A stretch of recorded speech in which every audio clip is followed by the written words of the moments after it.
François Hollande and Angela Merkel. Let's take a listen first to François Hollande. Of Germany coming here together to address the European Parliament is an exceptional event. At the same time, it is not unprecedented, as you have reminded us. Some 26 years ago, almost to the day, Helmut Kohl and François Mitterrand came to this very place to address the members of the European Parliament. At the time, a great wind of liberty was blowing over the continent, knocking down the walls, emancipating countries and giving hope, renewed hope to nations and to peoples. François Mitterrand and Helmut Kohl presented 26 years ago, with the assistance of Jacques Delors. In the course of that meeting, they presented action for solidarity, which was to be afforded in order to welcome in people.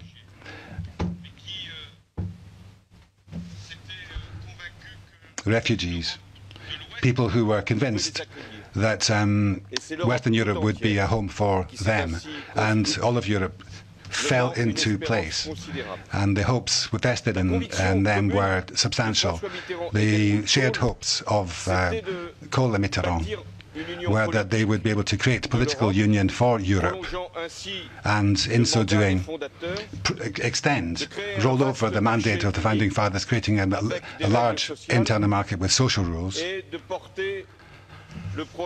and body forth the project of a single currency. All of this was to be part and parcel of the same process, and was to be prosecuted with the same determination and resolve. Now, some 26 years on, Chancellor Angela Merkel and myself are here addressing this House again, because it's the 25th anniversary of German reunification, but also because Europe is living through new tragedies and drama, and this poses the whole continent new challenges. To tell the truth, it's years now that Europe has been in a succession of crises. The financial crisis sprang outside of this continent, but it spread to the continent, and it has brought in its wake an economic crisis which we are now emerging from, and a social crisis with millions of young people out of a job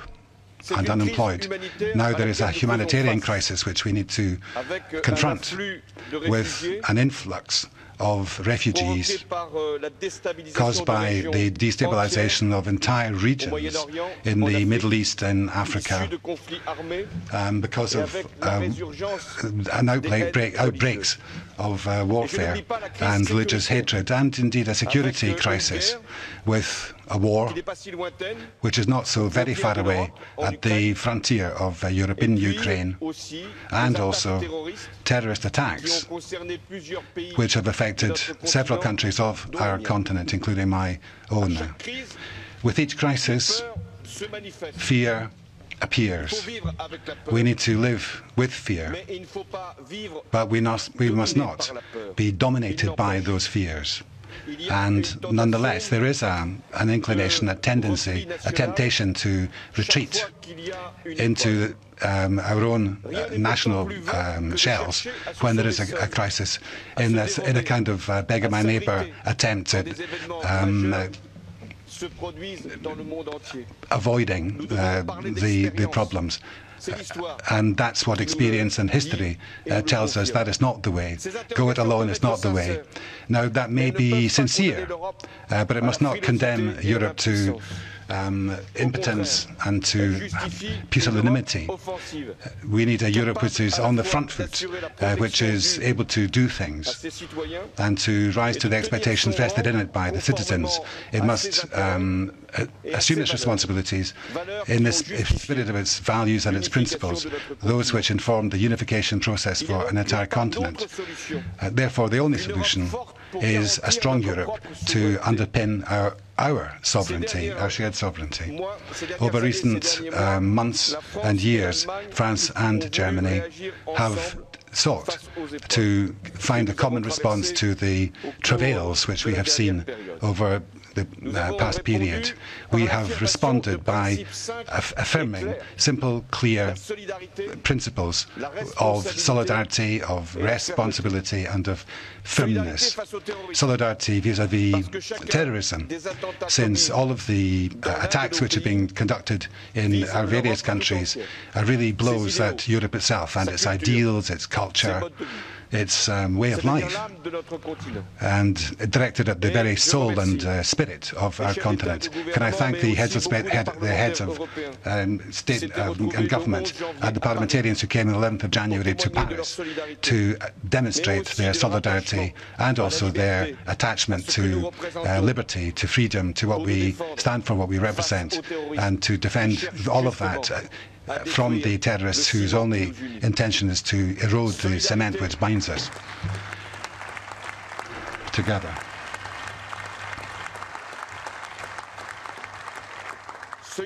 Solidarity vis-à-vis the refugees who are the victims of the convulsions of the Middle East and the tragedies of Africa. Solidarity vis-à-vis European countries suffering in the front line, bearing the brunt because they are our external frontier. Solidarity towards the neighbouring countries who are welcoming large numbers of refugees onto their soil. Solidarity towards Africa, fighting for development and to avoid great movements of population. Now, looking at these things head on, we are confronted by an exceptional arrival of large numbers of men and women since the beginning of the year, 600,000, no doubt, many of them fleeing war and massacre, others looking for a better life. But all of them have endured terrible conditions, have been at the mercy of unscrupulous traffickers. Too many of them have died under atrocious conditions. And now we've seen some of those faces. Those faces are imprinted in our memories. Europe has sought to, first and foremost, save lives, to fight against the traffickers, thanks to Frontex and its operations. I recognise, I acknowledge freely that Europe was slow in understanding that tragedy in the Middle East or in Africa could not be without consequence for Europe itself.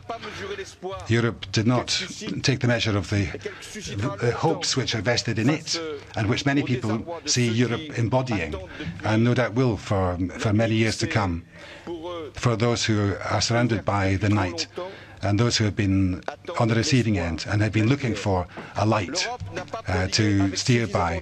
Europe has not given sufficient largesse to those huddled in their camps elsewhere. And Europe has taken some time to organise itself, but it's doing that if we are to be as good as our reputation for welcome and do what we can for those who are coming and those who are not going to be able to come longer term.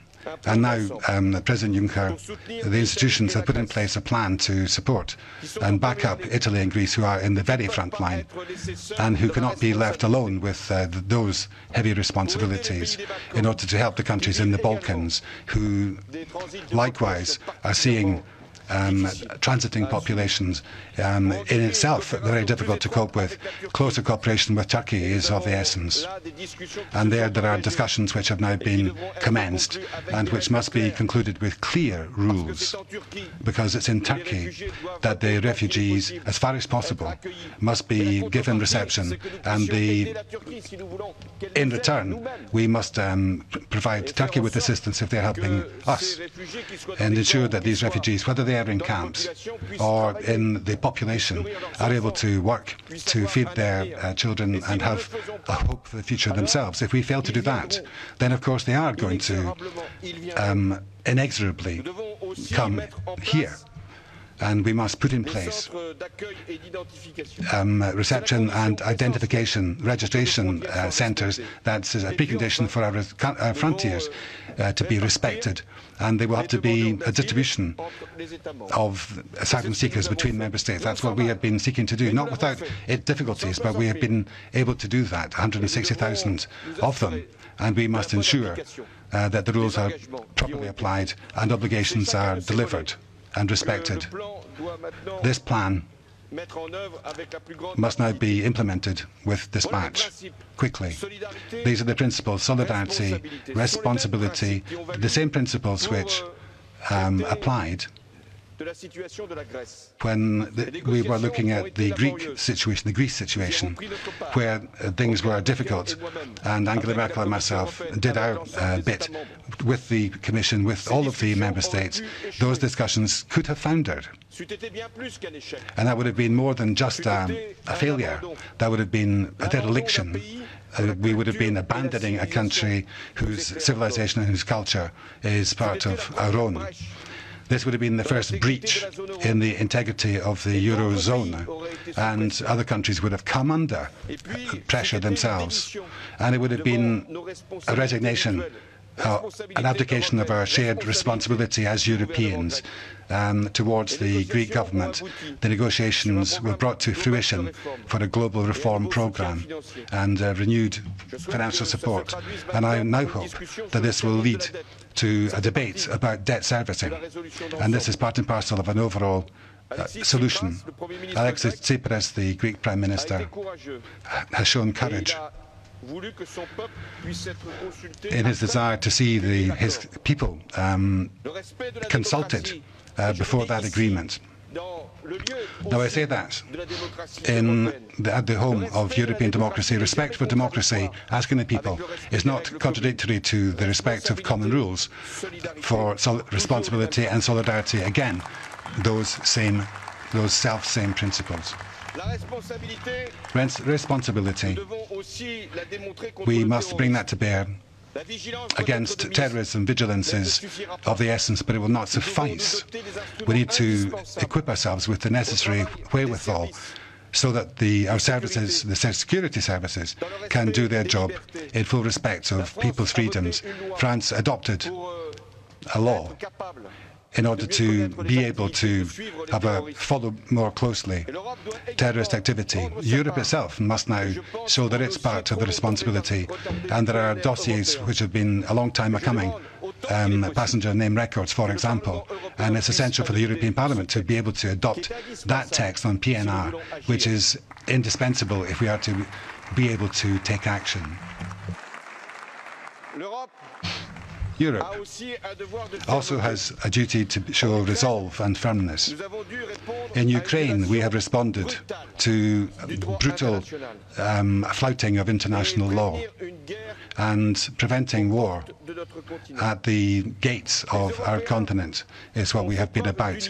European countries have shown unity, the 28, in putting in place a regime of sanctions. There has been a debate, a legitimate debate, about the effectiveness and the duration of this sanctions regime, this sanctions mechanism. Germany and France have been particularly committed to that process in concluding and implementing the Minsk agreements, and only last week Angela Merkel and myself, with the Russian president and the Ukrainian president, in the so-called Normandy format, we were minded to ensure respect for the Minsk agreements and also to open up new processes and new avenues. This format, the Normandy format, this method and this head of steam, this pressure exercised on behalf of all of Europe, has been particularly effective since the elections which the separatists had scheduled for mid-October have been postponed. And that means that the Minsk process has been able to continue to carry on, and light weapons have been withdrawn, and soon heavy artillery will follow. And the war has finished without peace having been restored. And this is what we are capable of achieving in the name of Europe and for Europe. And it must be said, in the best interest of the world at large. We are now prepared to demonstrate resolve, determination, responsibility and solidarity, firmness and resolve vis-à-vis the Syrian conflict as well. This is of concern to all of us because Daesh and the jihadists, they hold many things against us. The regime of Bashar al-Assad has created and continues to nourish that disaster and feed into that disaster. There are bombardments, massacres are taking place, people are being killed on a daily basis. What's happening in Syria is relevant to Europe, because what's happening there will determine for a long time the balances, the equilibria in that region, and right across the Middle East if we allow religious conflict between Shia and Sunni. And this has been the case over months and years. If we allow that to grow further, then do not think for one moment that we will be protected. This will be all-out war, which could well spread to our own territory, and we must needs act. France has shouldered its military responsibilities given in the face of those threats. And all of Europe must now do what it can in humanitarian, political, economic terms, make sure that we can make a contribution to a political future, one which brings for the Syrian people an alternative to Bashar al-Assad or to Daesh. And it is our duty, it's incumbent on us vis-à-vis the Syrians and in our own best interests as Europeans. And can I send out this call to all Europeans so that we can help bring about this transition, in the knowledge that whatever the positions here, it may not be possible to get all the moderate opposition on side when it comes to addressing the woes of the Syrian people, but we will have to make sure that that everyone who is of well-willed and well-intended, bringing in the United States and the Gulf states and Europe, all of us must lend our support to getting that a negotiated settlement, a political solution. We will have to demonstrate great solidarity towards others, and this is why cooperation with the African countries is so essential. Soon we'll have the Valletta summit in November between Africa and Europe in Malta. And it's by going to the root causes, addressing the root causes, that the causes for departure, the people can be persuaded to remain in their home regions. It's for us to make it possible to give them a livable home situation.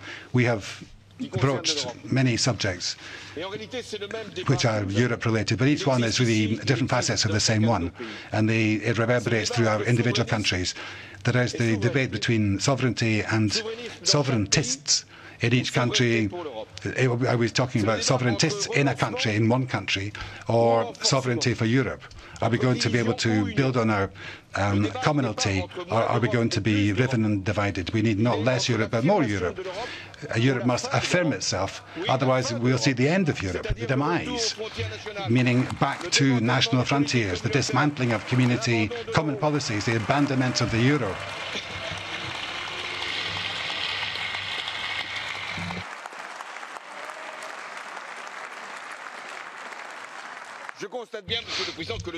You can see, President, that when I say debate, that's not a vain word. The debate is here as well. François Mitterrand, less than 26 years ago, at the time when he was leaving his post and coming to the European Parliament to address the House, to give what he thought were the lessons of he gleaned in his own history and his own background. He said, nationalism is war. And this was a warning which still sounds today, resounds today. But can I just perhaps add to that?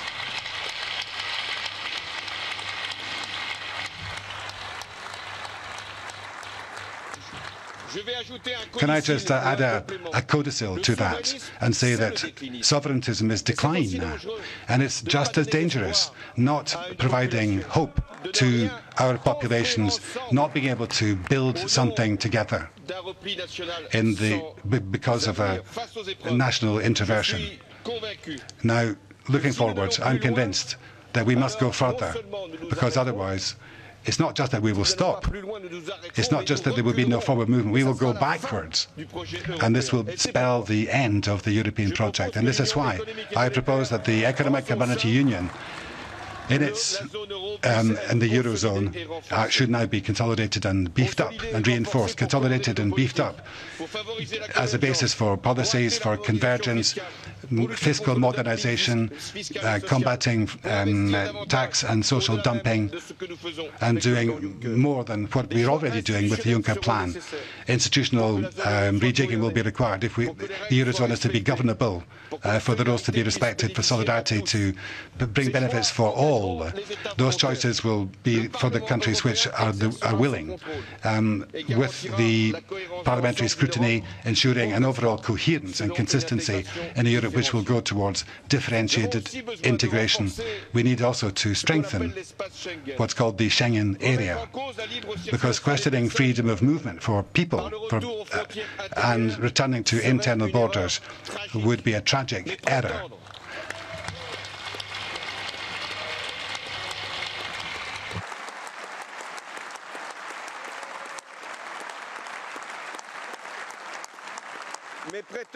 However, any suggestion that Schengen in its current form will enable us to cope with pressures at the perimeter would be falling into another error.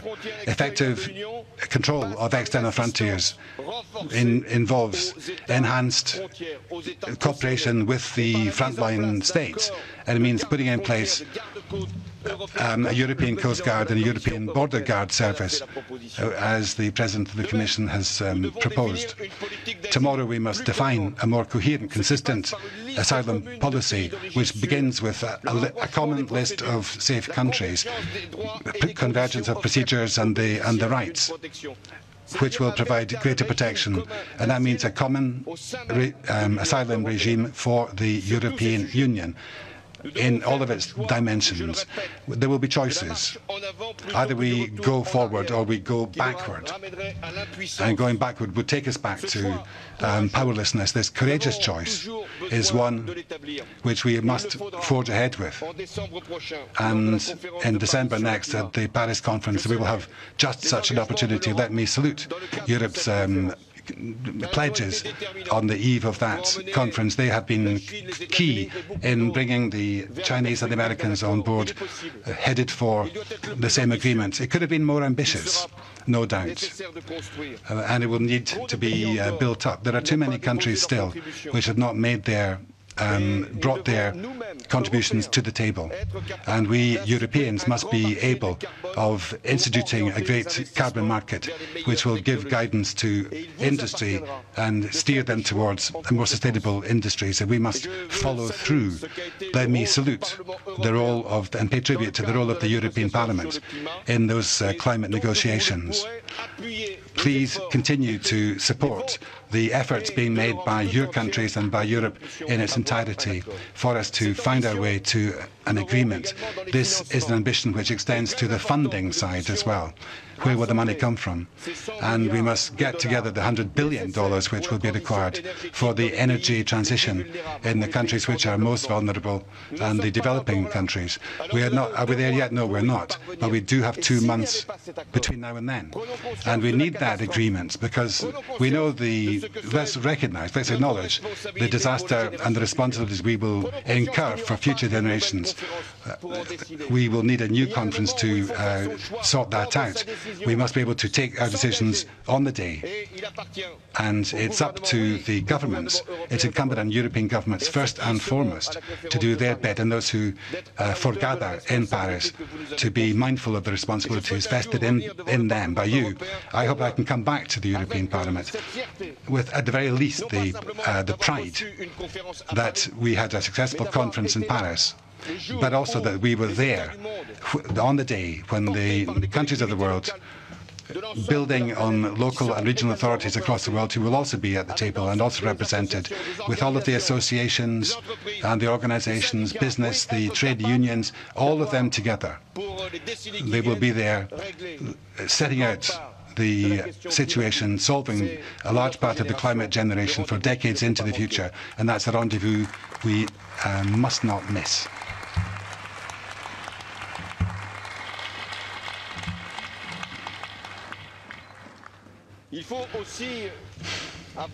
We must also remember the needs of agriculture for food security and safe food. We need the same resolve in that area as well. At a time of crisis, with certain forms of agricultural produce, both in the Commission and in the Member States, the Parliament also must look to receive, to find the requisite backup to save our produce and protect those who are most vulnerable. Let me just say a word about the big debate with the United States. France wants those negotiations to represent progress. We want there to be guarantees for the identification of products, for designations of origin, for transparency, and to protect investment, in particular for dispute settlements. We need those guarantees. They must be part of the picture if we're going to get an outcome which brings benefits to our economies. Now let me conclude with a reflection of concern to all of us here. I don't imagine for one moment that here there are parliamentarians who are not European and are not cognizant that we all belong to the same ensemble and that we are bound together by the same shared values, that we share a history and a future ahead. Now, 25 years on, after the reunification of a continent, we must still face challenges and indeed take choices. The emergencies are there. It's a matter of urgency. We cannot blind ourselves to the real world outside, to the realities of the world. No frontier, no barbed wire is going to shield us from threats which are appearing on our doorstep. It's for us to take those decisions. We need to respond at a time of urgency, keep our eyes on the long term for a federation of nation-states which must remain our horizon. And in a way, 25 years on, we're looking towards a new round of unification by means of projects, of peoples, of shared interests. And the question is, do we want to go back to the old system of the 20th century and its detritus? Or do we want to go towards a consistent approach for the coming generation, the coming century on the front foot? And I say yes to that on behalf of my country and for Europe. And it's to all of us, as far as we can, to look for the compromises at the highest possible level. That's the spirit of the cooperation which we have entered into between Angela Merkel and myself, France and Germany, to be partners that can rise to the challenges at the start of this new millennium. Thank you very much.